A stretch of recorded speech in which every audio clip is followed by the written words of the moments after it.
This podcast is certified fresh. Freshmediaworks.com.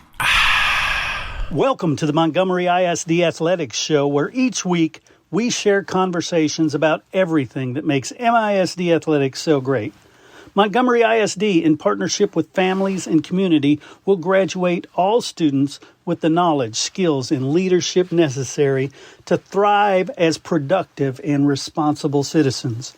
Athletics play a vital role in student success, promoting physical and mental well-being while developing essential life skills like teamwork, leadership, and resilience that benefit students far beyond high school.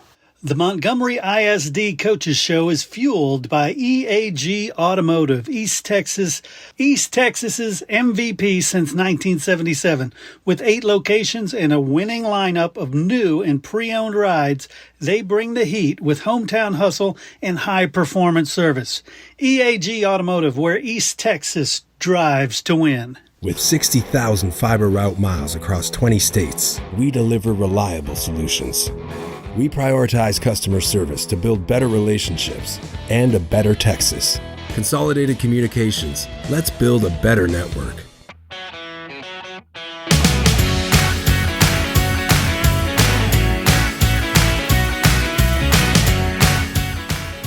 Hey, welcome back to the Montgomery ISD Athletics Show. I'm Chris Daly, and I'm joined today by the Lake Creek cross-country head coach, Lance Hardman. How are you doing, Coach?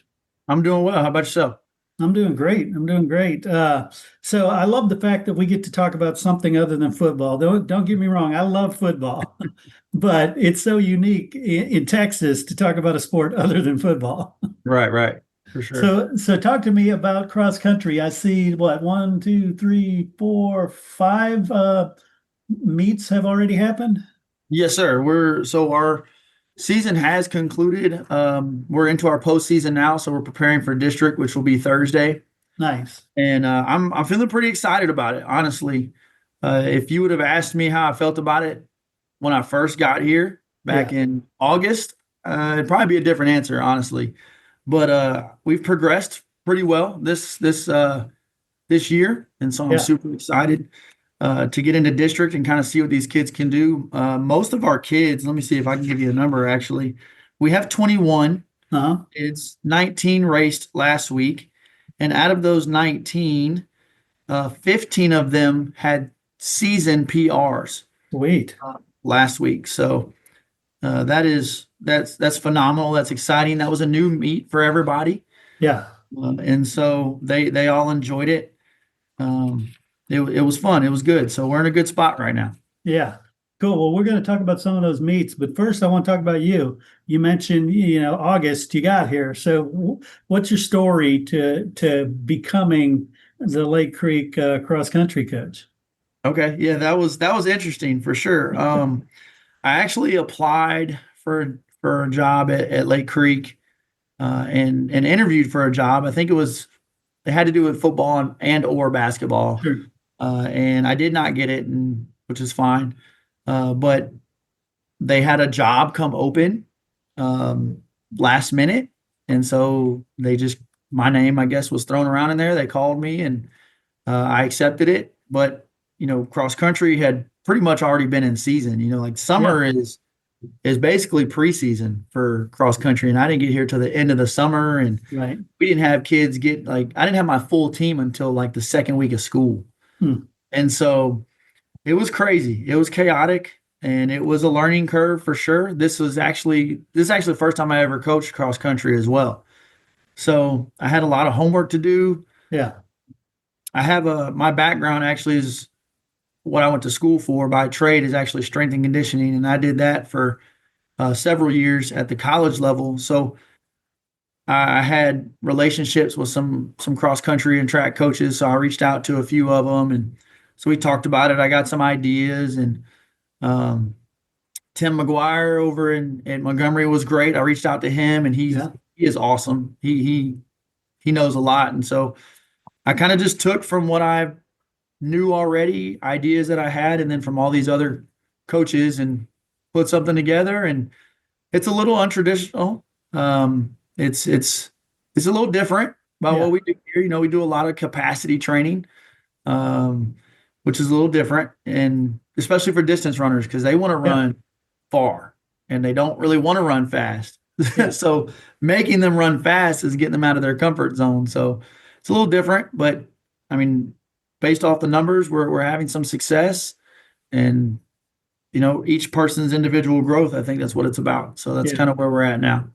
Yeah, and talk to me about strength and conditioning as it relates to cross country, because you see these cross country kids and they're skinny Oh, and they can run for 7 days straight, but they're not known for lifting a Mack truck, right? right. No, So for talk sure. talk about how that actually is important though for them as well. Right, absolutely. So for us, I mean, we don't lift real heavy, right? And, Right. and being that I just got here and I got here late, form is more important than anything. So I'm actually using the in season to prepare them for off season, essentially, Yeah. right? I'm teaching them movement patterns and progressions to get to like learning how to power clean and learning how to snatch, learning how to back squat. And so I'm just taking it slow through the progressions. But strength and conditioning, we lift twice a week, and it's very important in any athlete's development. But what it's mainly for is to keep athletes healthy, Yeah. right? And strength. When we think of strength, we think of people just getting jacked and throwing a lot of weight around, but that's not really what it's about. It's about keeping kids healthy and improving their performance using the tool of the weight room. Right. Yeah, definitely. And talk to me about some of these invitationals and meets, like the Will Simon alumni one. Like I said, this was all brand new stuff for you. So, what did you take away from those? So it was a learning curve for sure. Yeah. And for me, like I've never really had an issue asking people questions or asking Right for on. help. So it's been a lot of that. It's been a lot of me talking to the kids because the kids have more experience running cross country than I do, right? Right. I understand energy systems and developing those, but it's always different because when you look at the skill of cross country, the skill is running. Yes. So one thing that I learned about cross country, the difference between like the sports skill and running, right? Because you do that in strength and conditioning, you do that in most sports, Sure. right? You want to break up the race, and that's the skill itself, right? Is breaking up different parts of the race, and you're training those skills, right? So you could do sprint work at the beginning. Why do we do sprint work at the end? Why is that important? Because you have to finish strong. Even though if you look at it from an energy system utilization standpoint, sprinting probably isn't the best tool, but it's the sport. So we're doing skill training at that point. Mhm. Kind of like if you're doing soccer or basketball, you have all these skill drills you do develop these skills that they put together to play the game. Right. And so that's kind of what we're doing. And each meet, I learned a little bit more Yeah. about the sport and about really just meet logistics. How Yeah. can I maximize time in the meet? Where do we put the warm up at when we get there? Like, how do we prioritize the schedule? Yeah. And so those were the things that I had to learn, on the fly. Which thankfully, I had kids that were more than willing to tell me, what to do and not really see an issue with it. Because, there's kids that would be like, you're the coach, you're supposed to know this, Right. but I think it just comes with transparency. Like I told them when I first got here, hey, I've never coached cross country, but I've coached for 13 years. It's not like I don't know how to coach, but this is going to be a learning curve for me. And I'm going to lean on you guys a lot. And they were very understanding and did their part. Nice. And let's talk about the kids, because now you've been there long enough that the 21 kids. Who has sort of stood out for you, just as stellar athlete, or whether it's in practice or just communication? Who are the standouts? So we have it's really my captains, which I guess would be no surprise, Right. right? But the one that stands out the most is Haley Hughes. She's a freshman, and she's a freshman, and she got elected captain as a freshman because she is the ideal athlete, right? And she is a silent leader, but everything she does is by example. She shows up every day. She shows up on time. She gives her best in everything. It Hmm. doesn't, she's just a competitor, whether um, she agrees with it or not. She just goes all out because she wants to be the best. Yeah. And she has won first place in every meet that we've went to. She'll probably go to state. She's that athlete that makes a coach's job easy, right? A couple other that I have um, on the boys' side is Trey Furman and Chris Allen. Trey's a senior and he is a dual sport athlete. He plays soccer as well. And I also coach soccer as well. So me and Trey have kind of hit it off. You know, Trey's Yeah. great. And he's a competitor too. He's just a pretty well-rounded athlete, but he's vocal. Uh, he brings energy to the team. Like everybody loves Trey. And Chris is kind of the same way. Chris is a little bit quieter, but Chris is probably the best runner on our boys' side, and he's so humble about it. Um, he he likes the weight room. He does like the weight room. I kind of pick on him because he likes CrossFit. And you know, most strength coaches don't really care for CrossFit. So I kind of pick on him a little bit, but he's a good sport. But he was one of those ones that PR'd last week, as was Trey. And I'll get one more on the girls' side. Is our other captain, Adeline Snyder. She Mhm. was she's very good about keeping everybody informed and getting everybody on the same page. She's your vocal leader, Mhm. right? And she's not afraid to speak her mind. She's kind of like I don't think this is offensive to our generation or the older people, but she's like the mom of the Yeah. team, right? I don't know how young kids feel about being called mom, but but she just makes sure all the ducks are in a row. She'll make sure I know things, and so she's been great as well. That's awesome. That's awesome. And as far as the meets that have happened already, what are some interesting stories from them? You know, when you tell somebody about the run the dog pound or something like that, what's a story that you tell about that? Oh man, so um, I guess the one that first comes to my mind, I have two actually. Mhm. Um, which meet was it? It was the Nike South, Mhm. and one of my freshman boys, he's been running JV. He also plays soccer, dual sport athlete, good athlete. Seth Hurahan, he sprained his ankle playing soccer outside of school, and so we kind of just, but it was a light sprain, Yeah. and so we're trying to manage him that week, and so race day comes and Seth is just being Seth. You know, he's in his head, he's locking in and he's bouncing, kind of looking like a boxer, like he's getting ready to box or something, just bouncing. And he's like, I asked him, like, Seth, you good? How's the ankle? He's like, I'm good, coach. I'm not worried about it. Right. And he goes and he runs and he doesn't have I mean, it was probably his slowest time, which is expected, but Sure. he went in, he competed, he didn't complain about it, it didn't bother him. Um, and then the next week he PRs in his pace for the year. So that's good. And then the other one I got it was just this new meet was Grand Oaks. Mhm. Um, I was I was stationed kind of probably the last 150 meters or so, 200 maybe, and Trey comes around the corner and I'm yelling out his time where he's at, and he looks like he's tired until he hears my time. And I can't remember the time. It was Yeah. like, let's see, what did he run? I can probably guess what it was. He ran a 17:39. I think it was like 17:22 or something like that. And when he heard what his time was, he was like, "What? 17:22?" And then he just hit another gear and took off. And it was funny. Like he looks tired, and then I say his Yeah. time, and he's like, "I'm not tired. I'm gonna PR," and takes off.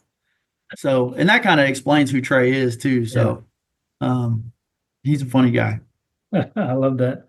And I take it from the examples you've given that you are somebody who believes in multi-sport athletes, Not I do. perfect. Yeah. Absolutely. Yeah. It's not just, maybe you can call it bias. I don't know if it's called bias, but like as a strength coach, I've pretty much coached every sport there is Yeah. in the weight room. And the research even supports that those who play, especially in high school, right? Yeah. Um, those who play multiple sports are less likely to get injured, and they're Yep. usually your better athletes all around. And I don't know any coach who doesn't want a better athlete. Right. That's So true. That's true. But the only people I see who are against multi-sports are people who make their living running a select team in one sport. yes, yes, no, that's true. Um, but no, I don't think. And the reason behind that too, though, is every sport has its dominant movement patterns, right? And Right. if you just keep doing those over and over and over again, that's where the volume, the cumulative volume starts to build up to where now you're starting to increase the risk of injury. Whereas if you let these athletes have an off season and go play another sport, or even let them have an off season, even if they did play another sport, let them have an off season, do the weight room, right? Introduce them to other movement patterns. That just strengthens them in other areas, which will benefit their dominant movement patterns in their select sport. I love that. And you mentioned you had at least one athlete that you thought would be going to state. Um, once these different district, regionals, state start, who do you think is going to have a good shot of moving forward? Um, so like on our team, Yeah, on your team. so Haley Hughes will probably go to state. Yeah, I anticipate her winning first place this week because we've Nice. raced everybody, I believe. That's going to be in our district meet. And then when we raced in Nike South, she finished 7th. And she PR'd. She broke the school record, shattered the school record by 25 seconds. wow. We're in 18:05, and the school record before was at 18:30. And so I think in regionals, she will finish up there as well. Because we had people coming from like Florida and Oklahoma, Yeah, Georgia to come to this Nike South meet. And so her finishing top 7 there, I think that says a lot. So I think state is where she's going to really be pushed. And then I do think Chris Allen might have a shot. How he feels that day, he might have a shot to go to regionals, depending on how he does. Because if he can have a week like not last week, but the week before last, have a meet like the meet before that and PR, I think he can compete for it. nice. And how do they determine after the district meets are run, who goes to regionals? Is it just time across the whole region? So it's top 3 teams because they'll place. So the teams will score. So it'll be the top 3 teams get to go to regionals, and then top 10 individuals. Got it. So as long as your time is the fastest or in the top 10, and even if your team doesn't score, you'll be able to go.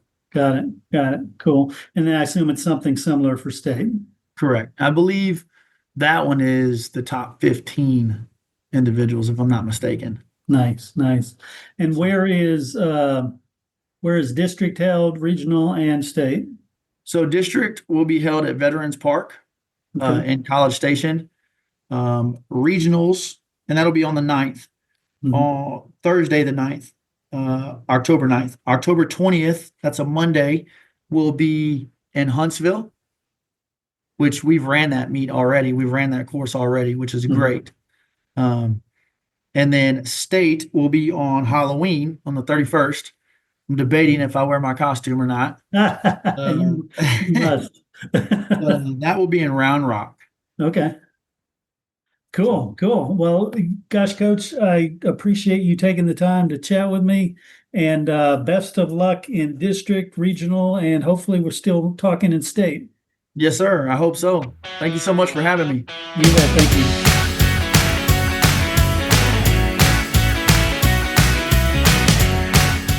At the Woodlands Behavioral Health and Wellness Center, they want kids to thrive, not just in school, but in sports and in life.